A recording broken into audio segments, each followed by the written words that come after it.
Welcome to Educational Kids Stories. ಕಾಗೆಗಳೆಷ್ಟು?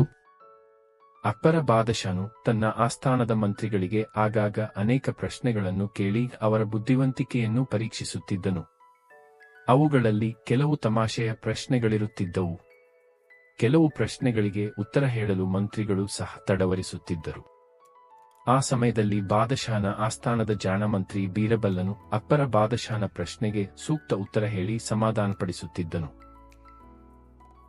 ಒಂದು ದಿನ ಅಕ್ಬರನು ಒಡೋಲಗವನ್ನು ನಡೆಸುತ್ತಿದ್ದಾಗ ಆಸ್ಥಾನದ ಒಳಗೆ 2 ಕಾಗೆಗಳು ಹಾರಿ ಬಂದವು.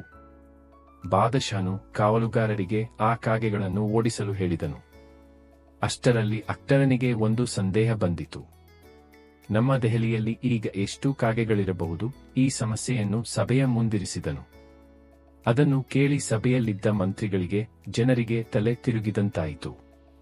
ಏನು ಉತ್ತರ ಹೇಳುವುದು ಎಂದು ಗೊತ್ತಾಗದೆ ಎಲ್ಲರೂ ಬೀರಬಲ್ಲನ ಕಡೆಗೆ ನೋಡಿದರು.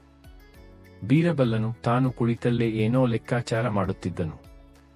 ಅಕ್ಬರ ಬಾದಶಾನು ಎಲ್ಲರಿಗೂ ಪ್ರಶ್ನೆ ಕೇಳುತ್ತಾ ಬೀರಬಲ್ಲನ ಕಡೆ ತಿರುಗಿ, ಬೀರಬಲ್ಲ, ನನ್ನ ಪ್ರಶ್ನೆಗೆ ನೀನಾದರೂ ಉತ್ತರ ಹೇಳಬಲ್ಲೆಯಾ ಎಂದನು. ಅದಕ್ಕೆ ಬೀರಬಲ್ಲನು, ಖಂಡಿತ ಜಹಾಪನ, ಉತ್ತರ ಹೇಳುತ್ತೇನೆ. ಆದರೆ ನನಗೆ 3 ದಿನಗಳ ಕಾಲಾವಕಾಶ ಬೇಕು ಎಂದು ಹೇಳಿದ. ಅಕ್ಬರನು 3 ದಿನಗಳ ಕಾಲಾವಕಾಶವನ್ನು ನೀಡಿದ. ಬೀರಬಲ್ಲ ಕಾಗೆಗಳನ್ನು ಎಣಿಸದೆ ಮನೆಯಲ್ಲಿ ಆರಾಮವಾಗಿ ಅಷ್ಟು ದಿನ ವಿಶ್ರಾಂತಿಯನ್ನು ಪಡೆದುಕೊಂಡ. 3 ದಿನಗಳ ಬಳಿಕ ಬೀರಬಲ್ಲನು ಅಕ್ಬರನ ಆಸ್ಥಾನಕ್ಕೆ ಬಂದನು. ಎಲ್ಲರೂ ಬೀರಬಲ್ಲ ಹೇಳುವ ಉತ್ತರಕ್ಕಾಗಿ ಕಾತರದಿಂದ ಕಾಯುತ್ತಿದ್ದರು. ಆಗ ಅಕ್ಬರ ಬಾದಶಾನು, ಬೀರಬಲ್ಲ, ನನ್ನ ಪ್ರಶ್ನೆಗೆ ಉತ್ತರ ಹೇಳುವೆಯಾ ಎಂದ. ಅದಕ್ಕೆ ಬೀರಬಲ್ಲನು, ಪ್ರಭುಗಳೇ, 3 ದಿನಗಳಿಂದ ನಾನು ಮತ್ತು ನಗರ ಕಾಯುವ ಸೇವಕರು ಸೇರಿ ಬಹಳ ಕಷ್ಟಪಟ್ಟು ದೆಹಲಿಯಲ್ಲಿರುವ ಕಾಗೆಗಳನ್ನು ಎಣಿಸಿದ್ದೇವೆ ಎಂದ. ಹಾಗಾದರೆ ನಮ್ಮ ನಗರದಲ್ಲಿರುವ ಕಾಗೆಗಳೆಷ್ಟು ಎಂದು ಅಕ್ಬರ ಕೇಳಿದಾಗ, ಬೀರಬಲ್, ನಮ್ಮ ನಗರದಲ್ಲಿ 51,615 ಕಾಗೆಗಳಿವೆ ಜಹಾಪನ ಎಂದು ಉತ್ತರಿಸಿದ. ಇದನ್ನು ಕೇಳಿ ಆಶ್ಚರ್ಯಪಟ್ಟ ಅಕ್ಬರ, ನಿಖರವಾಗಿ ಕಾಗೆಗಳ ಗಣತಿ ಮಾಡಿರುವ ನಿನಗೆ ಧನ್ಯವಾದಗಳು. ಆದರೆ ನಾನೊಮ್ಮೆ ನಿನ್ನ ಗಣತಿಯ ಆಧಾರದಲ್ಲಿ ಕಾಗೆಗಳನ್ನು ಪುನಃ ಎಣಿಸಿದಾಗ ಲೆಕ್ಕಾಚಾರ ಹೆಚ್ಚು ಕಮ್ಮಿಯಾದರೆ ಎಂದಾಗ ಬೀರಬಲ್ಲನು ಕೊಂಚವೂ ತಡವರಿಸದೆ, ಪ್ರಭುಗಳೇ, ನೀವು ಕಾಗೆಗಳನ್ನು ಲೆಕ್ಕ ಹಾಕುವಾಗ ಒಂದೊಮ್ಮೆ ಕಡಿಮೆಯಾದರೆ ಕಡಿಮೆಯಾದಷ್ಟು ಕಾಗೆಗಳು ಅವುಗಳ ನೆಂಟರ ಊರಿಗೆ ಹೋಗಿದ್ದಾವೆ ಎಂದು ಅರ್ಥ.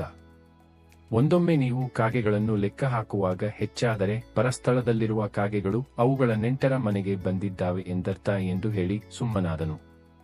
ಅಕ್ಬರನು ಬೀರಬಲ್ಲನ ಜಾಣ ಉತ್ತರವನ್ನು ಕೇಳಿ ಮನಸ್ಸಿನಲ್ಲಿ ನಗುತ್ತಾ, ಬೀರಬಲ್ಲ, ನೀನು ಸಾಮಾನ್ಯದವನಲ್ಲ, ಬಹಳ ಉತ್ತಮವಾದ ಉತ್ತರವನ್ನು ಕೊಟ್ಟು ನನ್ನನ್ನು ಸಮಾಧಾನಪಡಿಸಿದ್ದೀಯಾ ಎಂದು ಚಿನ್ನದ ಹಾರದ ಉಡುಗೊರೆಯನ್ನು ನೀಡಿ ಗೌರವಿಸಿದನು. ನೆರೆದಿದ್ದ ಸಭಿಕರು, ಮಂತ್ರಿಗಳು ಬೀರಬಲ್ಲನ ಜಾಣೆಯ ಉತ್ತರಕ್ಕೆ ಶಹಬ್ಬಾಸ್ ಎಂದರು. Thanks for watching.